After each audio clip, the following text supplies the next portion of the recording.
वर्धा 67व्या महाराष्ट्र केसरी कुस्ती स्पर्धेतील दोषी पंच निलेश काबलिया 3 वर्षासाठी निलंबित।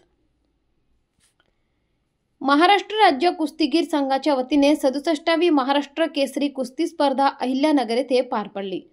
सेमीफायनलच्या गादीच्या कुस्तीमध्ये पृथ्वीराज मोहोळ आणि शिवराज राक्षे यांची कुस्ती झाली। त्यामध्ये पृथ्वीराज मोहोळ विजयी झाले। त्या ठिकाणी वाद झाला। बाद झाल्यानंतर त्या ठिकाणी 3 पंच, 3 साइड पंच, 1 पंच अशी 4 जणांची समिती राहते। त्या ठिकाणी आम्ही चौकशीला पुढे जाण्याकरिता एक कमिटी नेमली।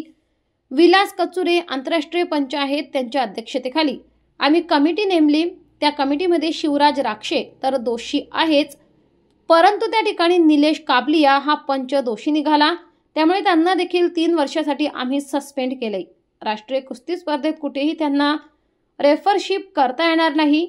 आंतरराष्ट्रीय कुस्ती स्पर्धेत सुद्धा रेफरशिप करता येणार नाही। त्यांनी 7 दिवसात अहवाल सादर करावा, तर पुन्हा आम्ही कमिटी नेमू। त्यात दोषी नसाल तर पुन्हा विचार होईल। आज मात्र 3 वर्षासाठी त्यांना सस्पेंड केले आहे। महाराष्ट्र राज्य कुस्तीगीर संघाच्या वतीनं 67वी महाराष्ट्र केसरी कुस्ती स्पर्धा अहिल्यानगर येथे पार पडली।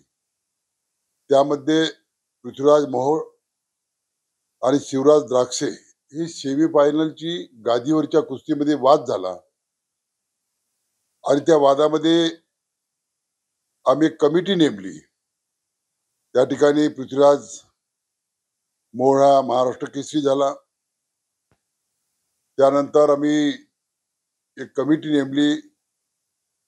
विलास कचुरे यांच्या इंटरनॅशनल प्लेयर आहे, पंच आहे तो, त्याच्या अध्यक्षाखाली एक कमिटी नेमली।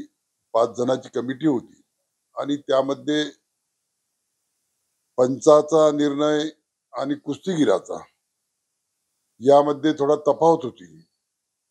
4 त्या ठिकाणी साईड पंच, पंच असे मिळून 4 लोक याचा निर्णय देत असते आणि मग निलेश काबलिया हा जो त्या ठिकाणी पंच होता, त्यांनी आपल्या कर्तव्यात कसूर ठेवला म्हणून त्यांना 3 वर्षासाठी आपण निलंबित केलं महाराष्ट्र राज्य कुस्तीगीर संघानं।